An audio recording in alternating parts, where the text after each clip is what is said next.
Dando continuidade aos nossos estudos em Gênesis, hoje estudaremos os capítulos 16 a 19, a lição 7 da nossa Escola Bíblica Dominical. É bom saber que alguns dos amados estão lendo o livro de Gênesis. Se você ainda não começou, há tempo ainda de você fazer a leitura e acompanhar nossas lições. Para a próxima semana, a lição 8 vai ter como texto os capítulos de 21 a 27. Seria bom que você pudesse fazer essa leitura conosco. Na lição anterior, já muito bem exposta pela irmã Alice, especialmente no capítulo 15, Deus reafirmou a Abraão que a sua descendência seria grande e fez uma aliança com ele. Deus disse assim para Abraão: "Não tenha medo, Abraão, eu sou o seu escudo, grande será a sua recompensa." A princípio, Abraão questionou Deus, porque até aquele momento ele não tinha filhos, não tinha lhe nascido nenhum filho. E Abraão estava vendo que, pelo costume da época também, quem seria o seu herdeiro seria um servo nascido em sua casa. Ele diz assim para Deus: "Mas Abraão perguntou: ó soberano Senhor, quem me darás se continuo sem filhos, e o herdeiro que possuo é Eliezer de Damasco?" Então o Senhor deu-lhe a seguinte resposta: "Seu herdeiro não será esse. Um filho gerado por você mesmo será o seu herdeiro." Levando Abraão para fora da tenda, disse-lhe: "Olhe para o céu e conte as estrelas, se é que pode contá-las." E prosseguiu: "Assim será a sua descendência."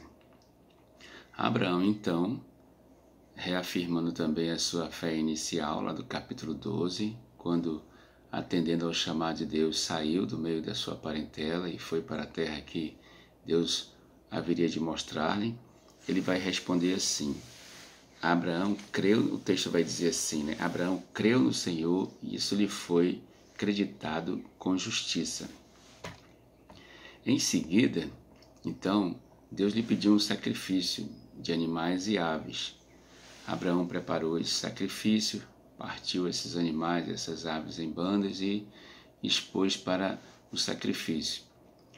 E ficou tomando conta para que as aves de rapina não comessem a carne dos animais. Diz o texto que ele caiu em profundo sono e durante esse sono, onde ele se encontrava em densas trevas, Deus revelou a ele o que iria acontecer com a sua descendência até a 4ª geração.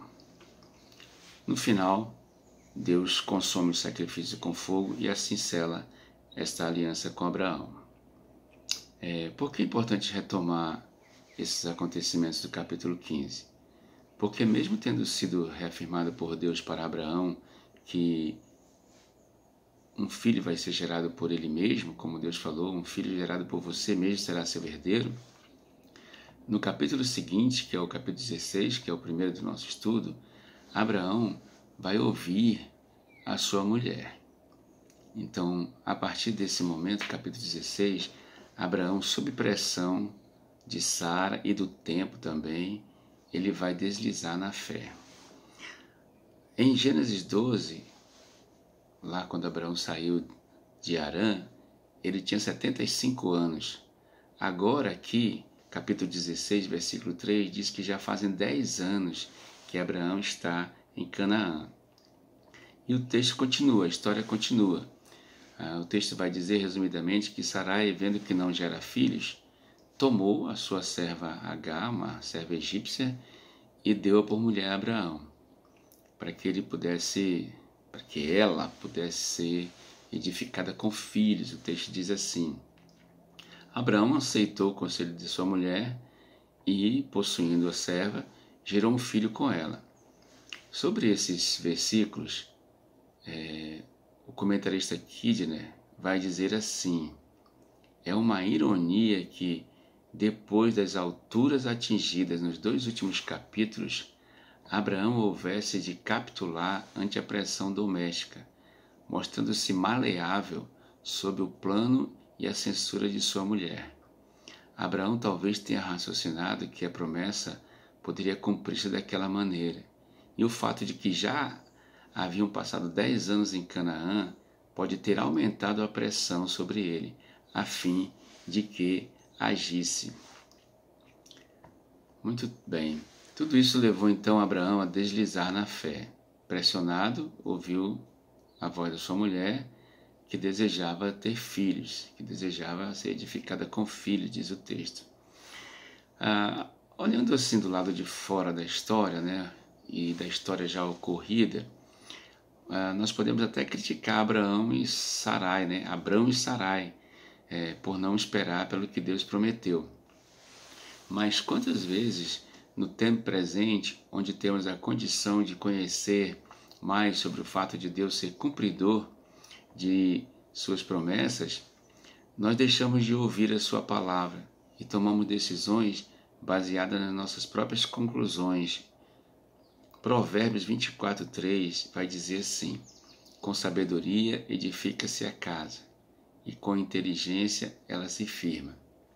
O Salmo 111:10 complementa dizendo: o temor do Senhor é o princípio da sabedoria.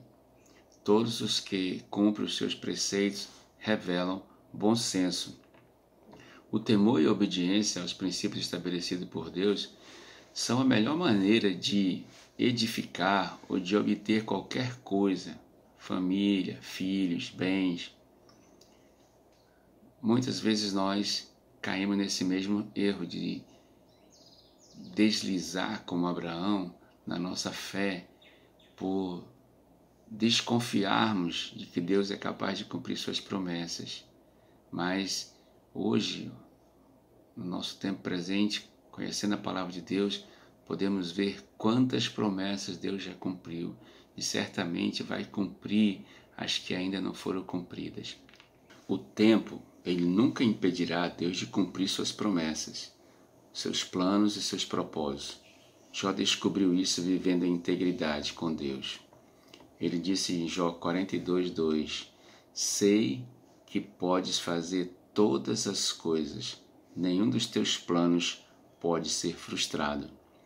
A decisão de Sarai com a anúncia de Abraão trouxe conflitos entre ambos por conta da serva que passou a desprezar a sua senhora. Sarai então culpa Abraão por ser desprezada por Agar. Abraão deixa nas mãos de Sarai, sua mulher, o que fazer com Agar. Sarai então começou a maltratar Agar, que decide fugir rumo ao Egito, né, sua terra natal. Em Gênesis 16, versículo 7, a Bíblia diz que o anjo do Senhor encontrou Agar perto de uma fonte no deserto, no caminho de Sur. Anjo do Senhor aqui seria uma referência à aparição do próprio Senhor em figura humana. Deus lhe ordena então que volte e se submeta à sua senhora e lhe assegura que a descendência de Ismael será grande. No versículo 13 tem uma nota interessante, porque Agar, ela dá um nome para Deus. Agar diz assim, capítulo 16, versículo 13: tu és o Deus que me vê. Interessante, né? Deus viu Agar e o seu sofrimento. Mesmo não aprovando o que Abraão e Sarai, sua mulher, tinham feito, pois não era esse o seu plano, ele se importou com o sofrimento de Agar e o futuro de Ismael, que Agar carregava em seu ventre. E Deus se importa com os homens, apesar de agirmos fora da sua vontade. É importante frisar que Agar voltou e se submeteu a Sarai, sua senhora, como o Senhor lhe havia ordenado. Para retomar nossa caminhada segundo Deus, na direção de Deus, é primordial que obedeçamos a sua palavra. No capítulo 17, nós vamos ver até o capítulo 18, até o versículo 15 do capítulo 18, nós vamos ver que Deus reafirma, sela a aliança e muda os nomes do casal.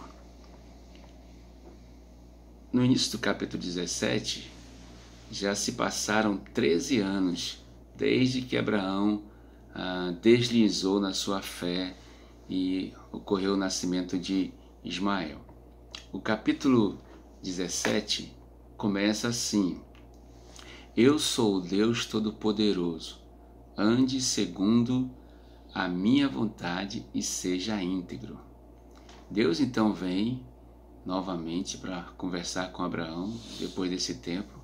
Abraão aqui tem 99 anos então, e numa linguagem futebolística, né?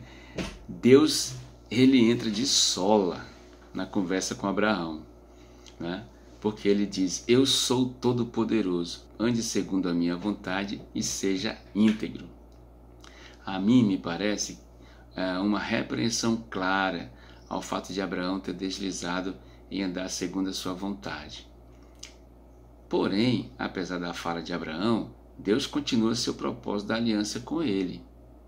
Ele o repreende, né? Exige dele que ele ande em integridade, que ele lhe obedeça por inteiro.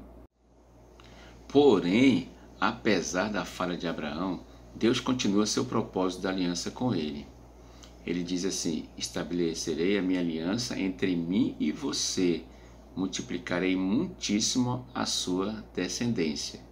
Mas o que Deus quer é que ele ande em integridade, que ele ande com Deus por inteiro, que ele confie completamente que Deus é capaz de fazer acontecer aquilo que ele prometeu.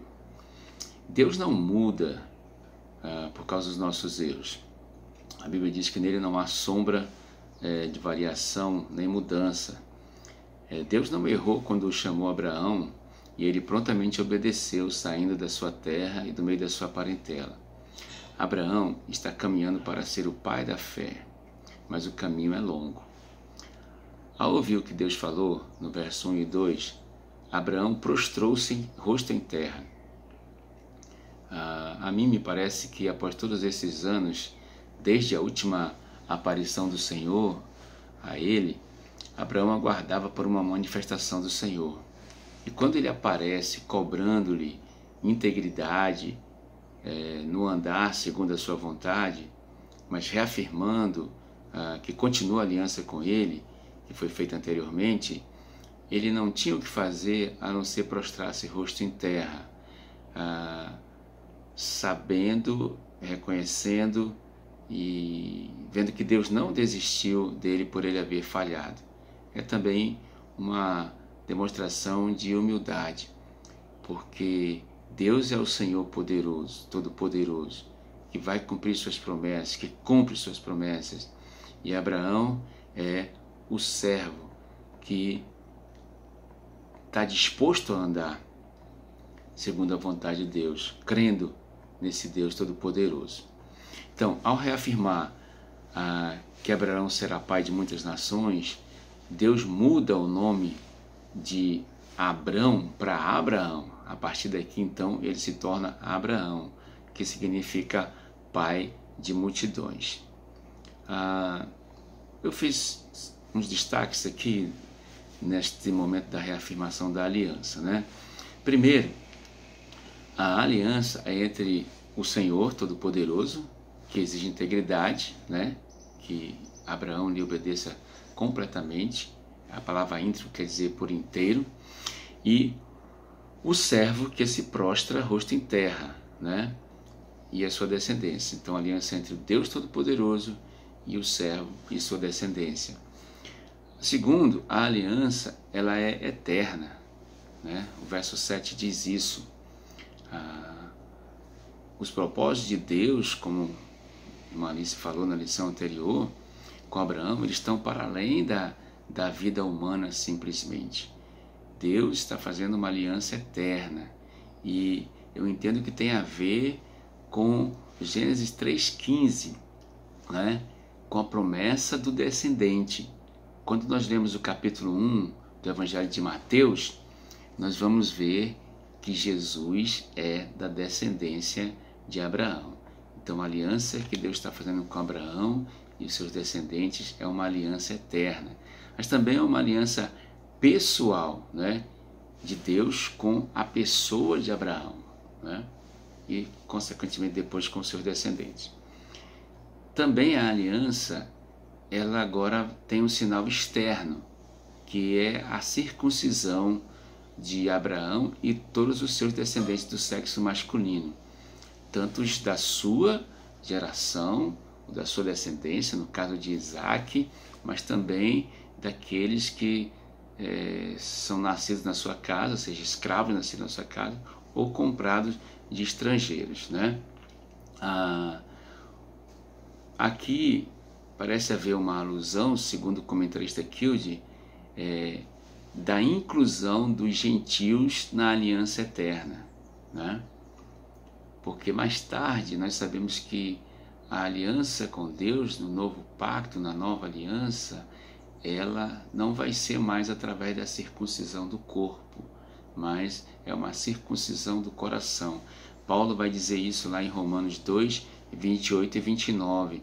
Ele diz assim: não é judeu quem o é exteriormente, nem é circuncisão a que é meramente exterior e física.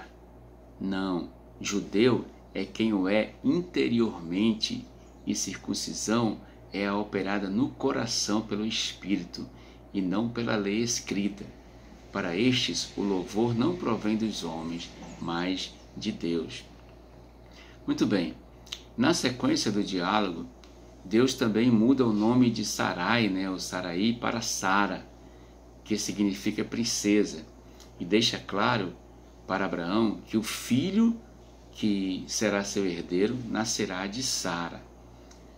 Novamente Abraão prostrou-se em terra, mas agora meio incrédulo, né? Por causa da sua idade, ele tem 99 anos, e por causa da idade de Sara, que tem 90 anos, Abraão acha meio impossível, né, que ele possa ter um filho com Sara, gerar um filho com Sara nessa idade. Então, no versículo seguinte, Abraão vai dizer assim: permita que Ismael seja, né, o meu herdeiro. Mas Deus é categórico e diz para Abraão o seguinte: na verdade, Sara, sua mulher, lhe dará um filho, e você lhe chamará Isaque. Com ele estabelecerei a minha aliança, que será a aliança eterna para os seus futuros descendentes. Ainda que Abraão não consiga acreditar totalmente, né, de tudo que o Deus da aliança é capaz de fazer com que ele gere um filho nessa idade, né, e não consiga responder satisfatoriamente, Deus vai levar seu plano a cabo com Abraão e Sara, né? Eles gerarão esse filho que vai dar descendência para ele e deve colocar o nome dele de Isaque, né? Então é com ele que Deus vai continuar a aliança e não com Ismael, como Abraão acha que deveria ser, né? Mas Deus promete também abençoar Ismael por causa de Abraão, né? Ele aceita o pedido de Abraão e também vai abençoar a vida de Ismael.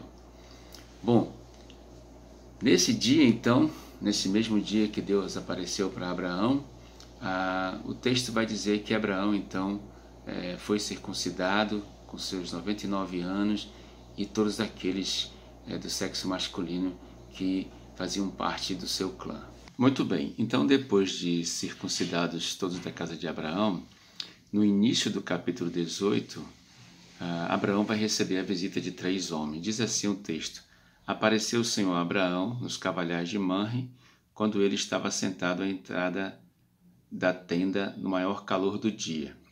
Levantou ele os olhos, olhou, e eis 3 homens de pé em frente dele.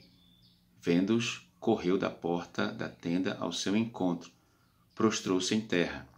e disse: Senhor meu, se acho mercê em tua presença, rogo-te que não passes do teu servo. Traga-se um pouco de água, lavai os pés e repousai debaixo desta árvore. Trarei um bocado de pão, refazei as vossas forças, visto que chegaste até vosso servo.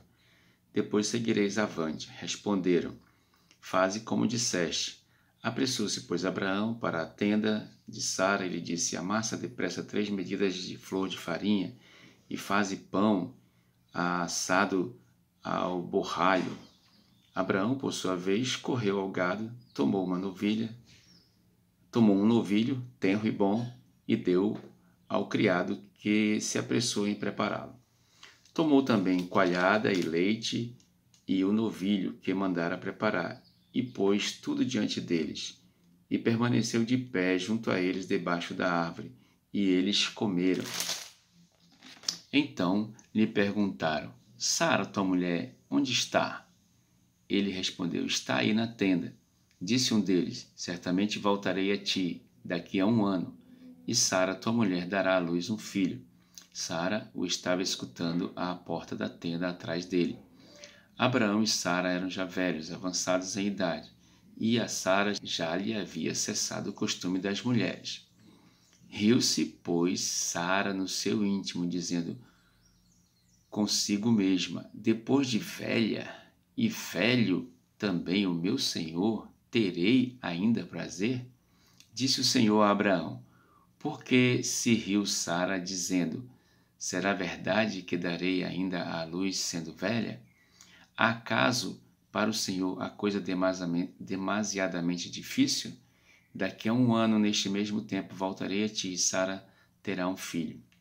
Então Sara, receosa, o negou, dizendo: não me ri. Ele, porém, disse: não é assim, é certo que riste. Nesse capítulo, então, no início desse capítulo, então, 3 pessoas aparecem, 3 viajantes, e a Bíblia vai mostrar que um deles é o Senhor, que novamente se manifesta a Abraão de forma humana, e os outros 2 são anjos. Eles vêm com um propósito, com 2 propósitos, na verdade. Um de ratificar para Abraão e provavelmente especificamente para Sara que ela vai dar à luz um filho. Deus já havia falado isso no capítulo 17, mas aqui ele vem e pergunta por Sara. Abraão os recebe, providencia alimento, tudo, eles aceitam aquilo que é servido por Abraão, mas eles perguntam por Sara: onde está Sara? E aí o Senhor fala o que vai acontecer para que Sara possa saber. O comentarista Kilde fala no seu livro de Gênesis, introdução e comentário, que provavelmente Abraão pode não ter falado para Sara, mas também ele comenta que Sara provavelmente é que precisava confiar completamente. Talvez ela não acreditasse que isso podia acontecer. Então o Senhor vem com mais esses 2 anjos e procura por Sara e reafirma que ela vai dar um filho a Abraão. O texto diz que Sara riu, não acreditou, E ela nega isso, mas o Senhor parece não fazer uma repreensão tão grande quanto a isso. Mas é certo que ela fica agora sabendo, pela boca de Deus, que ela vai gerar um filho para Abraão. E uma palavra importante nesses versículos é o fato de que Deus deixa claro que não há nada impossível para Deus. Acaso haverá algo impossível para Deus? Que ela venha a duvidar, que ela não tenha acreditado até agora, se Abraão já compartilhou com ela, até agora ela não acredita, e lá atrás ela tentou resolver a coisa da sua maneira, dando Agar para que Abraão pudesse gerar um filho. Não, Deus é categórico em dizer que não tem nada impossível para Deus. Muito bem. A partir do versículo 22, fica bem claro que há uma diferença entre as três pessoas, né? O texto diz que os homens partiram dali e foram para Sodoma, mas Abraão permaneceu diante do Senhor. Versículo 22, né? Eles já falaram para Sara, agora Deus vai comunicar para Abraão o que ele vai fazer com Sodoma e Gomorra, né? Isso demonstra um relacionamento mais íntimo entre Deus e Abraão, ao ponto de Deus entender que ele precisa dizer para Abraão o que vai acontecer. Deus não quer esconder do seu povo, daquele que vai gerar o seu povo, o que vai acontecer. Em toda a Bíblia, especialmente no Antigo Testamento, nós vemos esse agir de Deus dessa maneira, revelando àqueles que ele escolhe para os seus propósitos aquilo que vai acontecer. Quando ele chamou Moisés, ele disse o que ele queria com Moisés. Quando Josué estava para entrar na Terra Prometida, ali fora dos muros de Jericó, Deus também chega com Josué e disse que ele vai fazer, como ele vai destruir os muros de Jericó, como eles vão vencer aquela batalha. Deus sempre comunica aos seus, não deixa o seu povo sem uma direção daquilo que vai acontecer. Hoje, nós temos o livro de Apocalipse, que é um livro difícil, mas nos dá pistas de como as coisas vão acontecer mais para o fim, ou nesse tempo do fim, quando chegar esse tempo do fim, quais são as coisas que vão anteceder ao tempo do fim. Deus não deixa os seus no escuro. Muito bem. Então, Deus comunica para Abraão o que vai acontecer. E aí, Abraão intercede por Sodoma e Gomorra, né? Tem uma frase que Abraão fala e diz assim: exterminarás o justo com o ímpio, né? Então, aqui tem um comentário que eu achei interessante sobre essa atitude de Abraão, né? Diz assim, o comentarista Kilde: Abraão apalpa o caminho a percorrer com espírito de fé, né? Mas também de humildade, né? Em toda a sua maneira de dirigir-se e de amor, demonstrando em seu interesse ou seu interesse pela cidade inteira, não somente por seus parentes, porque Abraão questiona Deus se ele vai exterminar o justo com o ímpio, e ele intercede colocando número de pessoas, se existir 50, se existir, e vai diminuindo, se existirem 10 justos, e aí a intercessão de Abraão para por aí, né? Porque essa atitude de Abraão demonstra essa questão que o comentarista fala aqui, da fé de Abraão, de interceder, já que Deus pode ouvir a sua intercessão e não destruir o justo com o ímpio, mas é uma intercessão que não é particular somente à família de Ló, né? Ele está preocupado com mais gente, né? Muito bem. Deus vai destruir Sodoma e Gomorra. Capítulo 19, então, diz que os 2 anjos que partiram lá, enquanto o Senhor ficou conversando com Abraão, eles chegam a Sodoma e Gomorra e são recebidos por Ló, que é o sobrinho de Abraão, né? Ló dá hospedagem aos anjos que preferiam não entrar na casa dele, mas terminam aceitando, e aí acontece a reação dos homens da cidade de Sodoma e Gomorra contra os hóspedes de Ló. O texto diz, então, que eles pediram para Ló que entregasse aqueles homens para que eles pudessem ter relações com ele. Isso só confirma o que já Deus tinha conversado com Abraão, que tinha ouvido o clamor sobre Sodoma e Gomorra, do que acontecia em Sodoma e Gomorra, e que ele desceu para verificar, né? Para confirmar, porque Deus não é injusto no seu juízo, no seu julgamento. Mas essa atitude dos homens de Sodoma e Gomorra só comprovam que o juízo deve acontecer, que realmente o que chegou até Deus sobre Sodoma e Gomorra é verdade. Há uma perversão, há um crescimento do pecado de tal maneira que chegou um limite onde Deus vai executar um julgamento sobre Sodoma e Gomorra. Deus, então, vai destruir Sodoma e Gomorra, mas é misericordioso com a família de Ló. E assim tira apressadamente a família de Ló da cidade, né? Ló não conseguiu influenciar os seus genros. Ele vai avisá-los que vai acontecer, mas eles não o seguem achando que é brincadeira. No final, então, quando eles estão saindo da cidade, a Bíblia diz que Deus fez chover do céu fogo e enxofre sobre Sodoma e Gomorra, versículo 24. Né? Isso demonstra que não foi uma catástrofe natural.